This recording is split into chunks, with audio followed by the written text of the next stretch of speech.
John chapter 12 and the first 11 verses.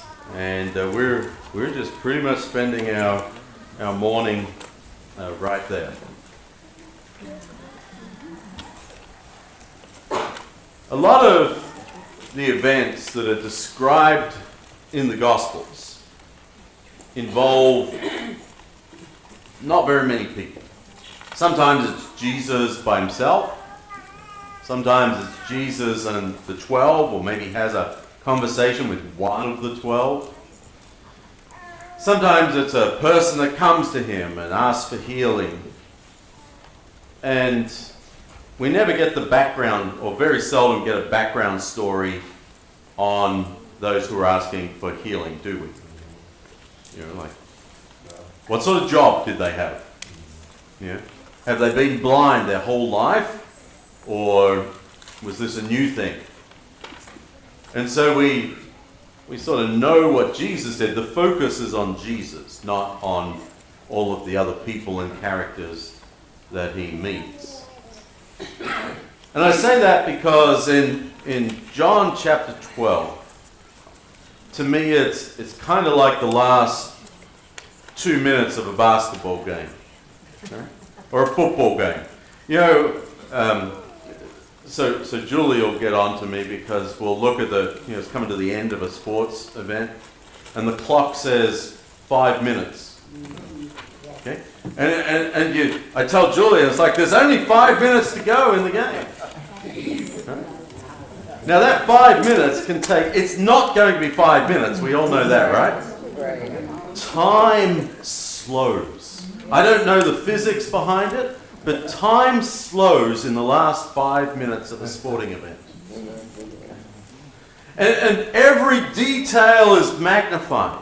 Every foul, every penalty, everything that happens in that last 5 minutes is worth at least 2 or 3 times the same thing that happened in the first 5 minutes. It's like in the first 5 minutes we can recover from that. But in the last 5 minutes, that's when the games are won and lost, so it seems. And time slows as we examine all of the details. And so as we look at John chapter 12, we're told not 5 minutes, but 6 days before the Passover. The clock is ticking. It's the first time we've been given a time frame for the events that are happening. 6 days before the Passover. And everything that happens seems that much more meaningful. That much more important. Decisions are being made that are going to change everything.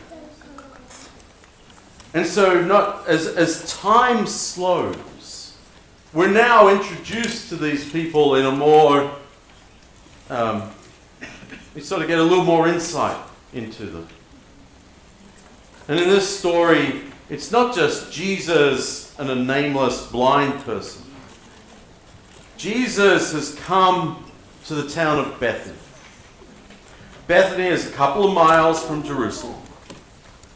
And the name means house of the poor. House of the poor. That's the name of the town. So I don't know who decided that was the house of the poor, but you get a little sense of that this perhaps wasn't this wasn't where the king had his summer home in Bethany. It may have improved, it may be seen better times perhaps than it had when it was given that name. But that's where it takes place. Jesus is having a meal. Some of the other Gospels describe Jesus having a meal in the house of Simon the leper. John doesn't tell us where the meal takes place. And so I think it's helpful for us to kind of picture a communal meal. Bethany, like towns back then, are not necessarily all that big. Right? I grew up in the biggest town in my home state. It wasn't a city, it was a town, but it was the biggest town. And so it was about 10,000 people. And so we can think, what do we think of when we think of a town? The town of Greece is about 100,000 people. What do we think of when we think of the town of Bethany? I really don't know, but it's not going to be 10,000 people, and it's not going to be 100,000 people. It's going to be much smaller. Probably where everyone pretty much knows everyone. And so when there's a special occasion like Jesus coming to town, it's going to be a community meal. Everybody in the town will know what's going on. And so as we get into this evening that the meal is taking place, the first thing we find is that Lazarus is there. Okay? You remember him? Here's that guy that used to be dead for 4 days before Jesus brought him back to life. And I don't know how much time has passed, but some time has.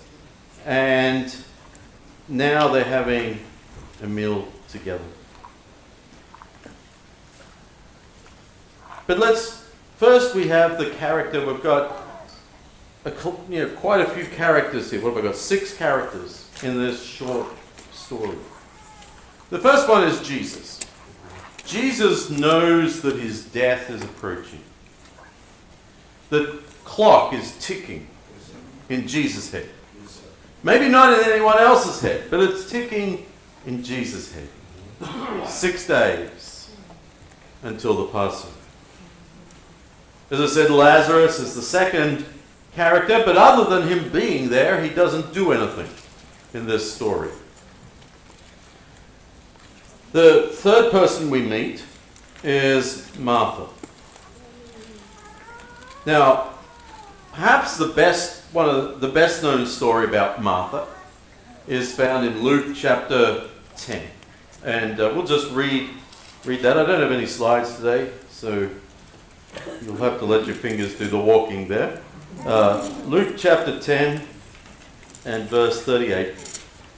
As Jesus and his disciples were on their way, he came to a village, that would be Bethany, where a woman named Martha opened her home to him. She had a sister called Mary who sat at the Lord's feet listening to what he said.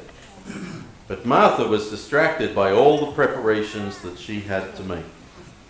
She came to him and asked, "Lord, don't you care that my sister has left me to do the work by myself?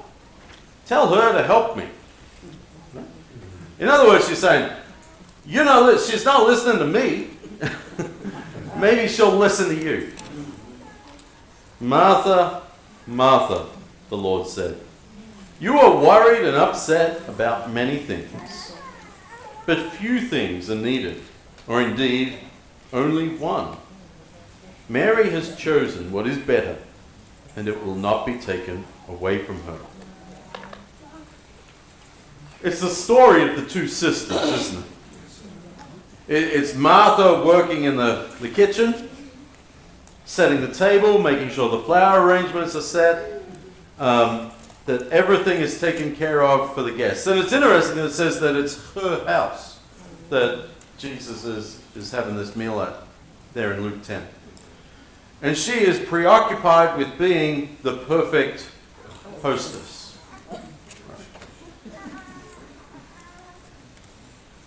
And then there's her sister. And her sister just says, "Oh, I think I'll go out and listen to what Jesus has to say." Now, I think Mary, the sister, is probably breaking some barriers there, as she sits in a group of what would have been predominantly men listening to what Jesus is saying. So it's not just that she's abandoned her sister, but she's taking this step into the breaking a cultural norm to listen and to hear Jesus teach. And Jesus, I don't think he gets angry or upset with Martha and says that she's doing the wrong thing. He just says, no, look, Mary's doing a good thing. Right? This is what she's doing is the priority at the moment. It's always interesting to me that we're not told what Martha did. Did Martha leave the kitchen and sit down next to her sister and absorb Jesus' teaching? Or did she stomp back into the kitchen, muttering under her breath, and, well, somebody's got to get the food ready. Right? If it's not me and it's not Mary, who's it going to be? Man. So, in John chapter 12, it's like we have this playing out again, right? History repeats itself. Because in verse 2, here a dinner was given in Jesus' honor. Martha served, while Lazarus was among those reclining at the table. Then Mary took a pint of pure nard, that's a perfume, it says that, an expensive perfume.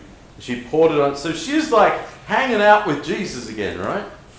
She's doing something extravagant. She's breaking the norm. And Martha finds herself alone in the kitchen once again. And sort of wonder what that dynamic is. But we have these so far. We've got Jesus, Lazarus, Martha, Mary. We're introduced a little bit further down to Judas Iscariot. It's always interesting when you're reading a gospel, because everybody who's reading it, not everybody, but everybody in the church that's reading it, kind of knows what's happened, right? You're not, when you see Judas Iscariot, its name here in the passage, do you have good thoughts or bad thoughts? Right? Are you curious about who he is, or you already know who he is, don't you? Right? And so, same thing when John wrote it. Everybody knew who Judas was. And yet he's still telling the story as though at the time these people had no idea who Judas really was. And so Judas is introduced really just as one of the 12. In verse 4, one of his disciples, Judas Iscariot. John provides the commentary, who was later to betray him. Okay. Objected. Why wasn't this perfume sold and the money given to the poor? It was worth a year's wages. Now, I don't know the going rate for perfume these days. A pint of perfume, I mean, that's bigger than the usual perfume bottle. But what are we talking? A year's wages? We start at, somewhere between 50 and 100,000? Is that a good number to throw in there? Some people are like, oh yeah, I'd like that much. But it's probably somewhere in that range, right? $50,000 to $100,000 worth of perfume. And she's broken the seal on the bottle, maybe broken the bottle, and is here pouring it on Jesus' feet. I don't know about you, but I'm kind of with Judas on this one. What are you doing? Yeah? What are you doing? You see, at the time, Judas was a respected and trusted disciple. We don't usually think of him that way, but if you're going to select somebody to carry the money bags, what sort of reputation does that person have? Yeah. He can be trusted, he's honest, he's reliable. Maybe because we said a bit that he distributes it to the poor, maybe he's compassionate. Like Judas has this great reputation, even amongst the 12, that he's given that responsibility. In fact, if we jump over to John 13, the next chapter, in verse 29, again, we know who Judas is, but the other disciples don't. And we see in verse 27, as soon as Judas, this is the Last Supper, as soon as Judas took the bread, Satan entered into him. So Jesus told him, what you're about to do quickly. No one at the meal understood why Jesus said this to him. Since Judas had charge of the money, some thought Jesus was telling him to buy what was needed for the festival, the Passover, or to give something to the poor. Judas gets up, leaves the meal. Jesus says, what you're going to do it quickly. And people think, oh, he's going to give money to the poor. Right? Nice guy. Going out in the streets at night to help those who are struggling. And so that really is the sixth character in this story. That is the poor. And we have this phrase, this teaching that I think has been misused in many instances. In verse 7, Jesus says, leave her alone, leave Mary alone as she pours this perfume. It was intended that she should save this perfume for the day of my burial. You will always have the poor among you, but you will not always have me. And I don't know about you, but I've heard this phrase used as kind of throw your hands up in the air, right? You can give somebody who finds themselves in need, you can give them some money, you can help them, but you'll always have the poor with you. It's almost like why are you putting that much energy into it? In fact, maybe we shouldn't give, because look, however much we give, they will always have the poor with us. Kind of a discouraging statement, isn't it? Imagine you're working as a social worker. You're working in some sort of outreach amongst those living in poverty. And the motto on the door says, you'll always have the poor with you. How motivated are you every morning as you go into work? I mean, you have job security, but do you feel that yes, this is the day that we're going to eradicate poverty? No. Sign says you'll always have it. And so Christians have taken that phrase as a reason for not giving generously to those who are in need. In fact, what Jesus is saying is, yes, you should give to the poor. He kind of agrees with Judas, right? Yes, the poor need to be supported, need to be helped, need to be cared for. But right now, the clock's ticking.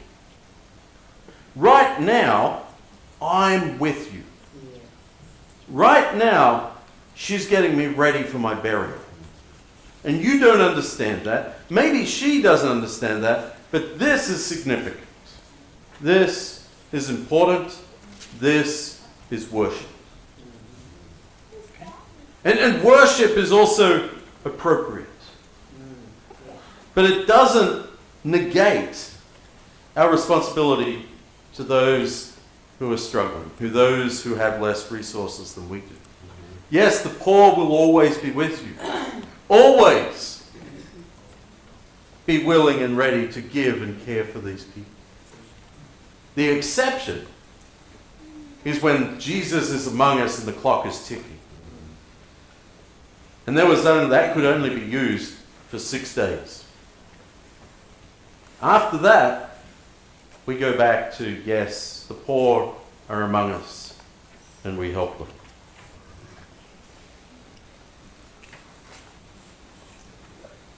So here are our characters, all 6 of them. I want to focus on 3.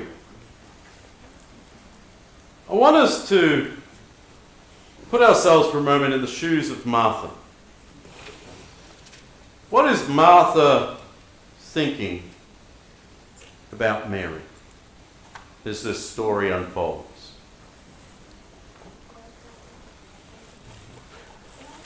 been in that situation, haven't you? Yeah. You're working, something happens, and the person who's helping you disappears. And they may be doing something helpful, but it's helpful for someone else, not for you. It's really hard to say, I am so glad that they're having a good time. Right? Aren't you thinking, where's my help when I need it? And so, is Martha thinking about Mary? She's slacking off again. Maybe she's even rolling her eyes at how sentimental Mary is toward Jesus. Or would she be upset that Mary has wasted this perfume? We might ask the question, where did Mary get such expensive perfume? Maybe it was like a family heirloom or something. There's no indication that Mary herself was particularly wealthy. Maybe it was. And if it was a family heirloom, do you think Martha and maybe Lazarus had some ideas about what should be done with it? Yeah. And what would Martha think about Judas? Martha probably admires Judas.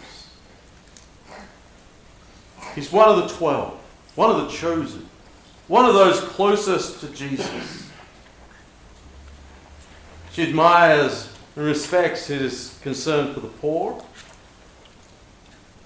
And she probably takes a little joy at Judas standing up to Mary and her extravagance. I could be wrong. Your image of Martha may be different from mine. But I think it's feasible that she has these attitudes. So while Martha's in the kitchen stewing, what would Mary think? What would she think about Martha? Would Mary sort of be asking herself, why is Martha so busy? Why isn't Martha out here with us? Why is it every time Jesus comes, she goes to the kitchen? It's like she finds reasons to stay away from Jesus.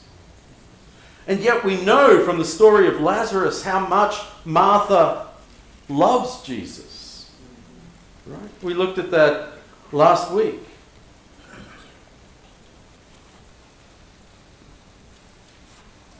She went running out to see Jesus as he approached. You see in chapter 11 and verse 29, when Martha heard that Jesus was coming, she went out to meet him, but Mary stayed at home.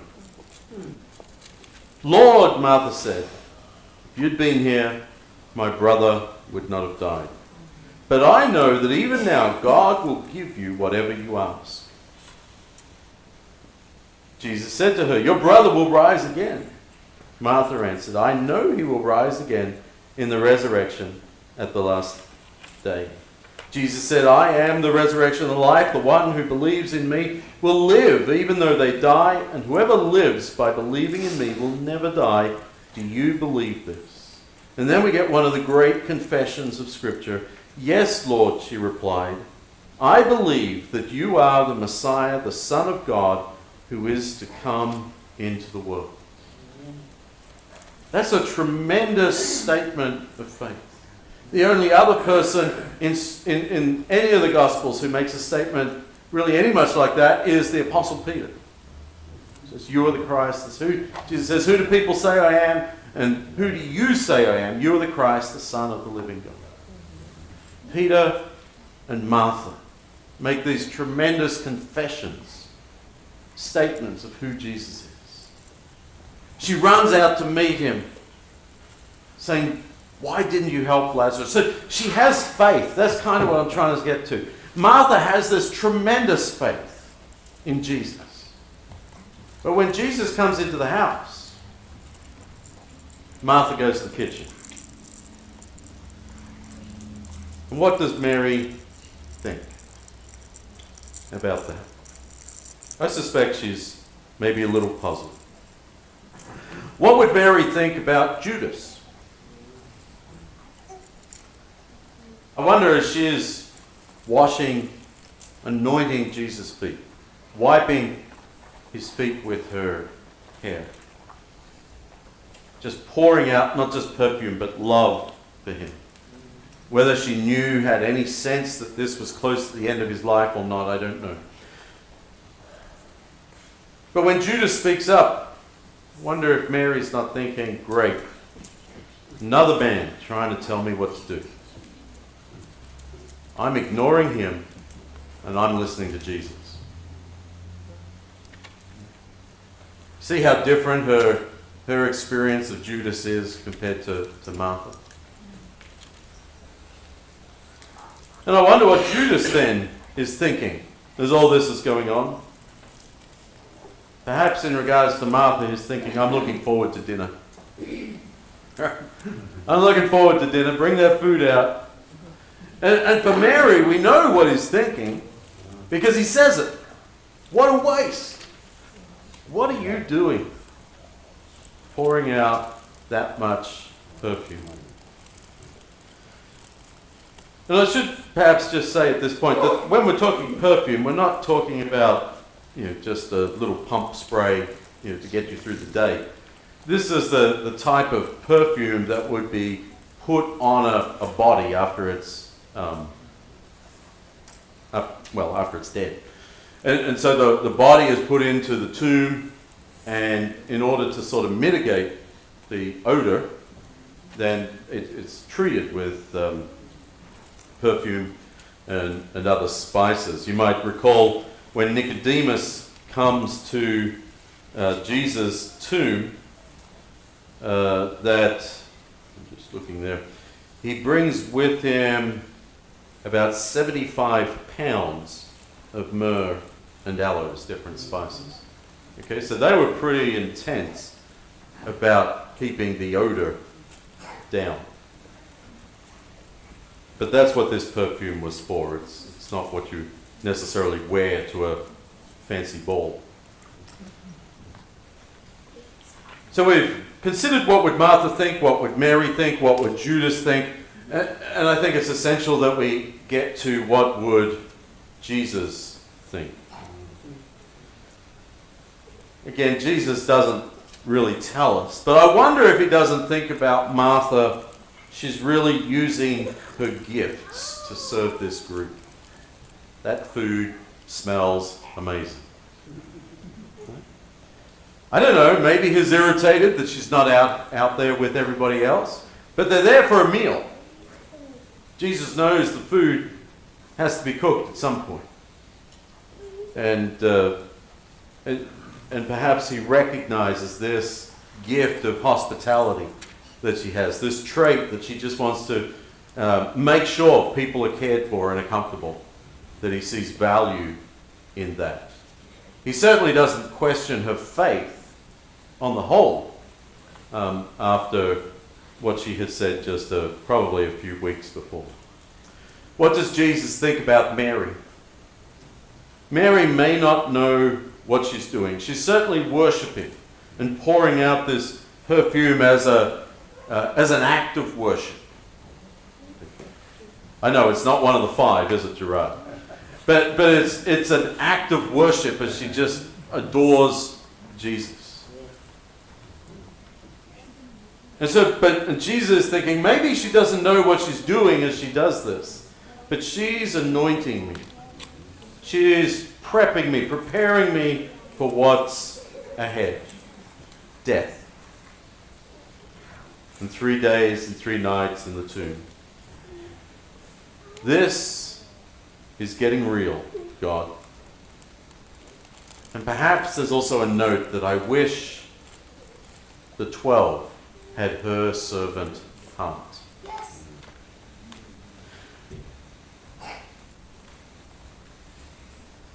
And And then what does Jesus think about Judas? We're not given a lot of information. But what he does say is, Judas, you're wrong. Judas, you're wrong. He doesn't get caught up in the way that John writes, and he wants us to know Judas is a bad dude. Right? Judas betrays Jesus. Judas steals from the purse that he's supposed to be protecting. Judas is one bad dude. And Jesus just says, no, Judas, this is appropriate action on Mary's part at this time. He stands up for Mary and tells Judas that he's wrong. But he doesn't get into any of the rest of it. He doesn't say, Judas, I know your heart. I know you just want that $50,000 so that you can, help yourself to a tithe or more. He just says, Judas, right now this is an appropriate behavior, appropriate adoration on the part of Mary. You're wrong. So as we look at these characters, I wonder, do you identify with any of them? Do you identify with any of them? Do you find yourself in the kitchen? Or fellas setting up the chairs and tables? Or in the kitchen? Or do you find yourself at the feet of Jesus, just absorbing everything he says? Are you there like Lazarus and the 12, just pretty much saying nothing? Perhaps a little timid to speak up?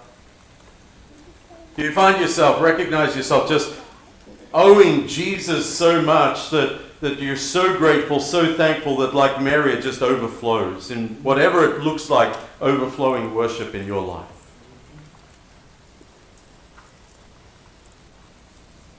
Where do you fit into the story? I want to just give you that I think there are some temptations as much as there are good things here. But there are temptations in each of those characters as well that maybe we identify with. I think Martha is somebody that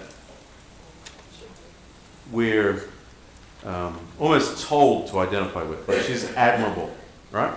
We see her confession in chapter 11. We see her great faith. And then she's so industrious, isn't she? Right? She's so busy, always on the move, always making things happen.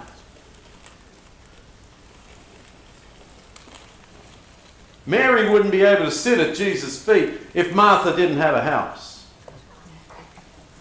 Jesus wouldn't be eating dinner if there wasn't Martha in the kitchen. And we admire that in people, don't we? Always doing something, always helping, always pitching in. And that person that just sits in the corner and reads a book or reads their Bible or prays a lot, well, they're not much help.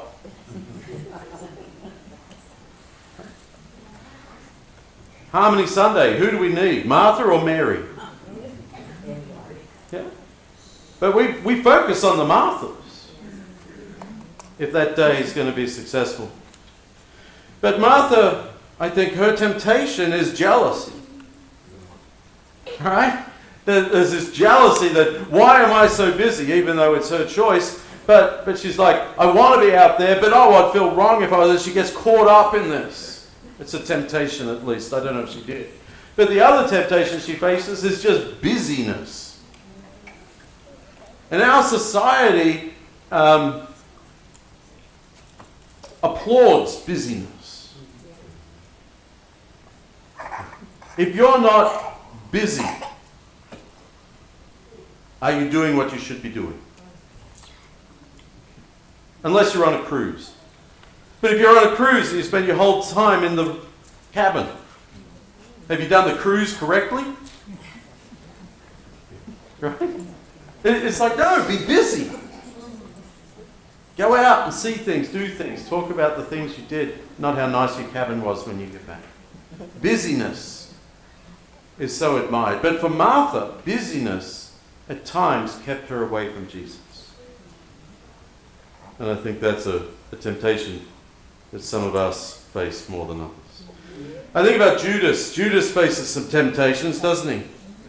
never mind here what he's going to do in betraying Jesus, but just his temptation we see is that of money, that of materialism. Why does Judas want money? What is Judas going to do with the money? He follows Jesus around the countryside, right?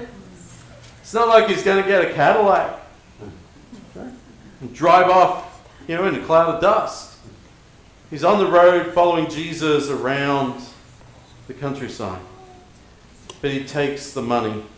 And that taking of the money shows a disregard for the poor, a callousness towards those who have less resources than he does, less opportunities than he does. And that disregard, that callousness, the focus on gathering possessions for ourselves, I think is also a temptation that many of us will encounter at some point. For the disciples, it's their unwillingness, their pride perhaps, their unwillingness to get off the couch and to wash Jesus' feet. They don't say anything. Notice none of the 12 shut down Judas. I think he just said what they were thinking. And we're going to see, if we turn over to chapter 13, there, at the Last Supper, how the 12 are still unwilling to wash feet. Right? And so Mary is anointing Jesus' feet, setting an example. The 12 are watching. They go to a meal, and now they're still not willing to wash feet, and Jesus has to do it and wash their feet. That gets their attention. But they're quite happy to just sit on the couch as Mary worships. And then I think Mary's example is a positive one. It's not a temptation, but it is a positive one. We think, what traits does she display? She's generous. She adores Jesus and worships him. And she's prophetic. It's a prophecy that Jesus is going to die. She's preparing him for what's ahead. And so as we think about these characters today or throughout the week, I think there's a lot for us to mine there as we consider who we are, our relationship with God, our relationship with other people. And those temptations that they faced, that many of us face too. Jesus says, now is the time to worship. I know we have a song like that, we're not going to sing it. But now is the time to worship.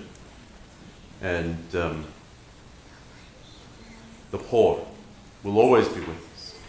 Always be generous. Always be caring. Always be aware of those around you. And don't allow those temptations to distract you from living as Jesus would have us live.